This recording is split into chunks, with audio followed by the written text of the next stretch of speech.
तो मैं चाहूंगा प्रेस कॉन्फ्रेंस को वापस डॉक्टर बीआरसी की तरफ ही मोड़ते हुए कि डॉक्टर साहब आप ही स्टार्ट कर दो।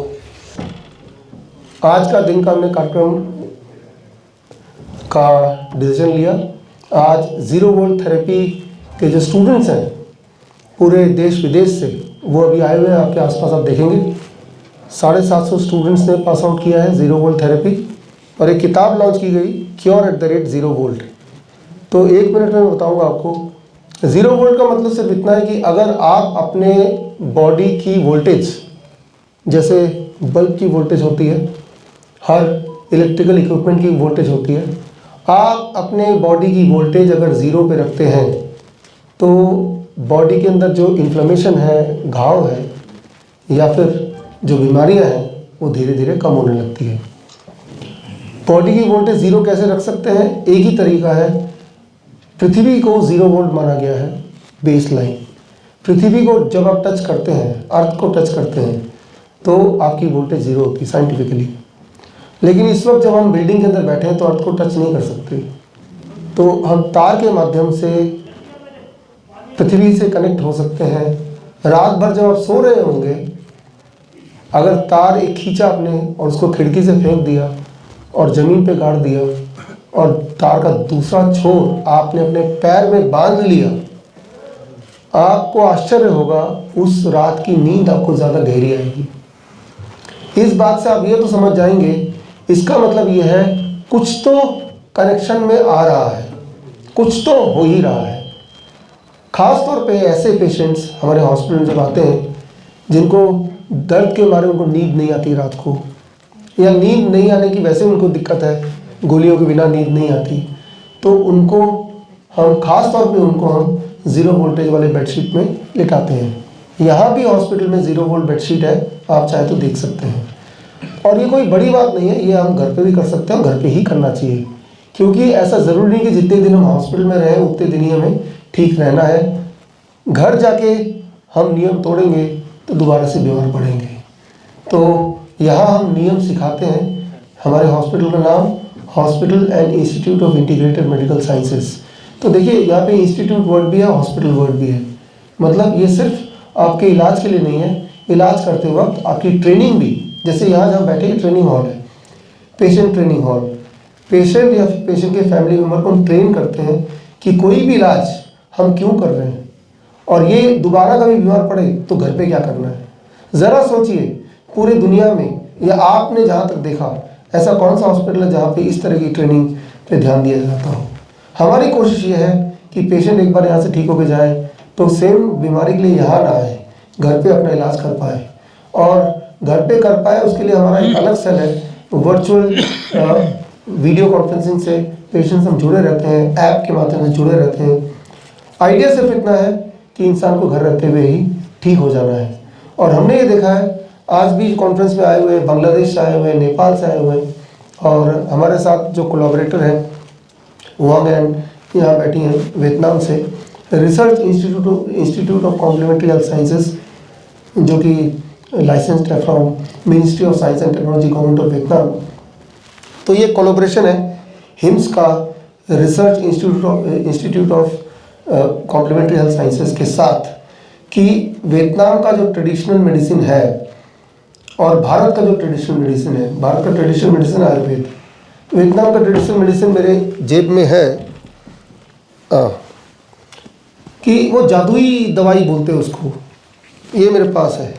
आप चाहे तो आपको भी दे देंगे आपके जाने से पहले, कि उनको कोई भी दिक्कत हो, मैं देखता हूँ 11 साल हो गए मुझे जाते हुए वियतनाम, कि कोई भी दिक्कत हो तो इसको लगा लेते हैं। कभी सिर पे लगाते हैं, कभी इधर लगाते हैं, कभी इधर लगाते हैं, कभी एक बूंद पानी में डाल के पी लेते हैं, कभी से मालिश कर लेते हैं। ये 100 साल पुरानी दवा है और बहुत ही सस्ती, मेरे ख्याल से 20-30 रुपए की एक बूंद। तो बोलने का मतलब ये है कि देश विदेश में ऐसे बहुत सारे छुपे हुए मिरेकल्स हो सकते हैं, उनको कलेक्ट करके एक जगह रखना, यही हमारा मकसद है, ताकि इंसानियत को थोड़ी आसानी हो जाए। तो इसी उम्मीद से हमने ये शुरू किया है हिम्स, जो कि 1000 बेडेड है, और एशिया में मेरी नॉलेज में इतना बड़ा इंटीग्रेटेड मेडिसिन हॉस्पिटल नहीं है।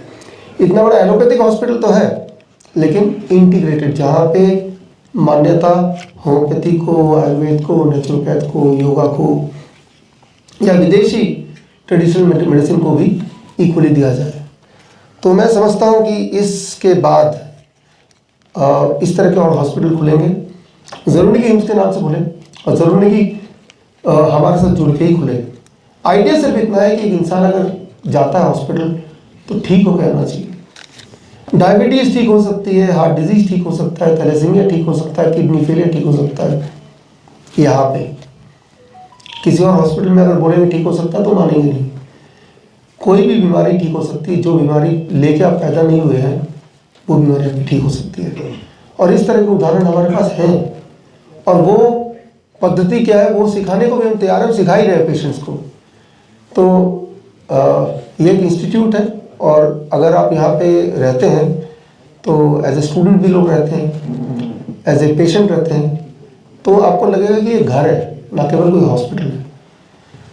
तो मैं उम्मीद करता हूँ कि आप को आने वाले दिनों में ये हॉस्पिटल से जो उम्मीदें हैं वो पूरी होते हुए दिखेंगी। Thank you. कोई सवाल है आप लोगों का? तो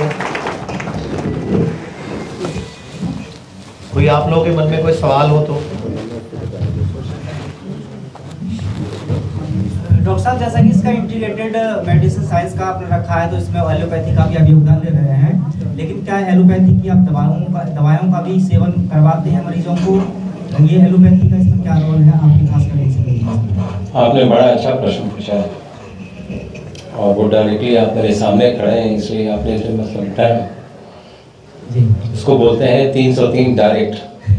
good, thank you for this question. Basically क्या है, non pharmacopoeia and pharmacopoeia way of dealing with a patient. ये जो हॉस्पिटल आपको दिख रहा है ये non pharmacopoeia way of dealing with a patient है, जहां पर फार्माकोपिया जो बहुत ज़्यादा रेगुलेटेड भी है, कई देशों में इतनी ज़्यादा रेगुलेटेड है कि सबसे पहले पूछते हैं आप दवा कौन सी देंगे। तो हम जब जैसे ही बोलते हैं कि हम तो दवा देते ही नहीं, हम तो टेपर डाउन करते हैं, हम तो दवा बंद करवा देते हैं, तो उनको बात समझ। तो ये non pharmacopoeia way of dealing with patients है। मान लीजिए अगर किसी को, मान लीजिए आपके होंठ फट गए हैं, तो आपको पूरी दुनिया क्या बताएगी कि यहाँ पे वैसलीन लगा लो, यहाँ पे नारियल तेल लगा लो। हम आपको बताएंगे आप अपने नाभि पे लगाओ, आपके होंठ कभी फटेंगे ही नहीं। ये बातें बताने वाले कौन लोग हैं? सो बेसिकली जो आपका प्रश्न था उसमें pharmacopoeia way of dealing with patients and non pharmacopoeia way of dealing, but still pursuing science. We are pursuing, हम जो भी बातें करते हैं साइंस के दायरे में करते हैं। चाहे वो हम किडनी फेल की बात करें, अगर किडनी फेल हो गई है, we are using skin as kidney 2.0। बात ये है कि हम ये बात कर पा रहे हैं, यस हम कर पा रहे हैं। So we are pursuing science and science, technology and all forms of healing coming together to heal a patient, और वही हम कर रहे हैं। जी अच्छा, डॉक्टर साहब ने अभी लाइट एज ए मेडिसिन की जो बात कर रहे हैं, केवल सूरज की लाइट है उसकी आप बात कर रहे हैं, या फिर जो इलेक्ट्रॉनिक डिवाइस की लाइट होती है वो भी एज ए मेडिसिन की तरह काम करती हैं?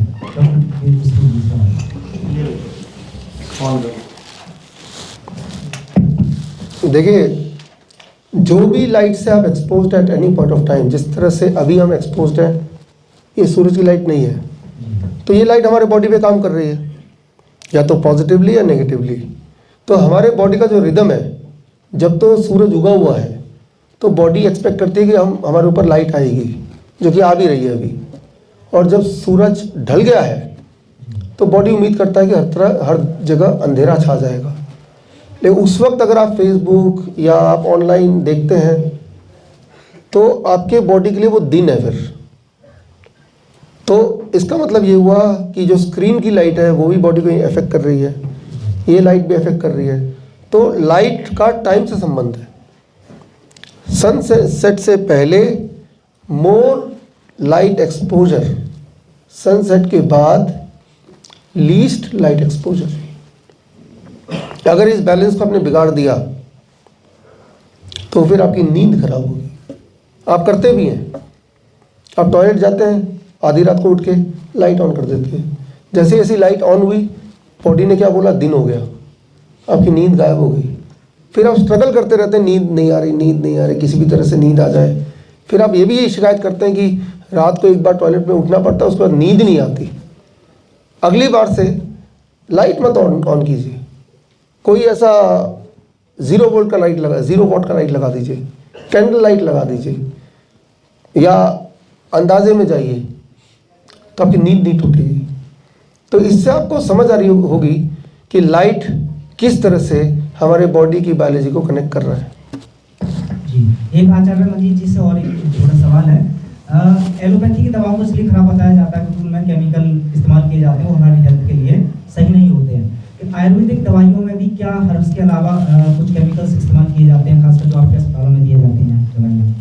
जी, मैं आप सबको करेक्ट करूंगा। आयुर्वेदिक दवाइयों में किसी तरह का कोई भी किसी तरह का केमिकल प्रिजर्वेटिव इस्तेमाल नहीं किया जाता। मैं उदाहरण दूंगा, आपके घर में लौंग है, इलायची है, जीरा है, सौंफ है, वो डिब्बियों में रखे हुए हैं, क्या कभी खराब होते हैं?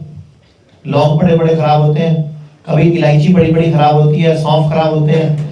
ऐसे ही आयुर्वेद की दवाइयों को सेल्फ अपने आप ही उनका एक खुद का एक अपना ऑरा है, खुद की इतनी एनर्जी है कि वो बड़ी बड़ी खराब नहीं होती। और हमारे घरों में जो यूज होने वाले मसाले हैं वही आयुर्वेद है। उसी के लिए अंग्रेज भारत में आए थे। आप याद करो, अंग्रेज भारत में करने क्या आए थे? मसालों का व्यापार करने आए थे, क्योंकि भारत मसालों का पूरी दुनिया में किंग कहा जाता था, हब कहा जाता था। यहाँ के मसाले पूरी दुनिया में मशहूर थे। वही मसाले और वही आयुर्वेद की जड़ी बूटियां इतनी शक्तिशाली हैं कि हमें किसी भी तरह की हीलिंग को देने में पूरी सक्षम है। अभी डॉक्टर साहब से आपने सवाल पूछा लाइट के बारे में, मैं आपसे पूछूंगा, आज से 20, 25, 30 साल पहले आप याद करो, हमारे घरों में बल्ब लगे होते थे पीले रंग के, लेकिन बाथरूम में 0 वाट का बल्ब लगा होता था। याद करो बचपन अपना। हमारे पूर्वज जाने अनजाने, डायरेक्टली इनडायरेक्टली इतने सियाने थे कि वो बाथरूम में 0 वाट का बल्ब यूज करते थे, टॉयलेट में 0 वाट का बल्ब यूज करते थे। क्यों? ताकि कल को आप जब रात को उठ के जाओ तो ज्यादा लाइट आंखों में ना पड़े, आपकी नींद डिस्टर्ब ना हो। तो ये कहां से आविष्कार हुआ? तो जैसे जैसे हमारे लोगों की ज्ञान बढ़ता गया, जिसको बोलते हैं ज्ञान बढ़ाया, उल्टा हम अज्ञानी होते जा रहे हैं। पुराने लोग ज्ञानी थे। मैं आप सबसे एक सवाल पूछूंगा, जब सुनामी आई थी तब जानवर नहीं मरे थे, तो कोई आंसर दे सकता है? सुनामी आई थी तो जानवर नहीं मरे थे, क्योंकि वो आज भी धरती से जुड़े हुए हैं, उनके पांव आज भी धरती पे है, लेकिन हमारे पांव में जूते चप्पल है। तो यही है 0 वोल्ट थेरेपी, अर्थिंग, धरती से इलेक्ट्रॉन्स को लेना।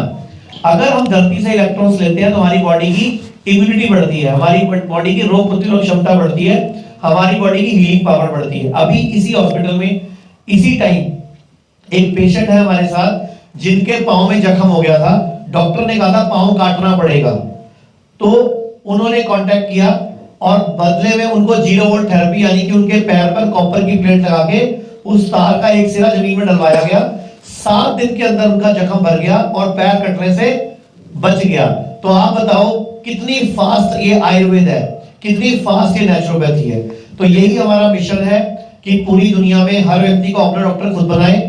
और अभी पिछले 1.5 साल 11 जुलाई 2021 को हमने हिम्स की पहली ब्रांच शुरू की थी डेराबस्सी चंडीगढ़ से, और ये अभी हिम्स का हमारे छोटे बड़े मिला के लगभग 19वां हॉस्पिटल है, जो सबसे बड़ा पूरा एशिया का हम आपको बोल रहे हैं। हमारा एक ही मकसद है कि चाहे किडनी फेल का पेशेंट है, लीवर फेल का पेशेंट है, स्टेज 4 कैंसर का पेशेंट है या थैलीसीमिया का पेशेंट है, उसको अब ऐसी पैथी में जाने की जरूरत नहीं जो सिर्फ और सिर्फ आगे आगे आगे उसका टाइम डलता रहता है और आगे आगे पेशेंट फंसता चला जाता है। उसको नेचुरोपैथी और आयुर्वेद से बीमारी की जड़ पे काम करने की टेक्निक हम सिखा रहे हैं। और वियतनाम से जो जूलिया मैम हमारे साथ बैठी हैं, बड़ी जल्दी हम पूरे वर्ल्ड से इंटरनेशनल टूरिस्ट का आयुष वीजा पे भारत में उनको लेके आएंगे।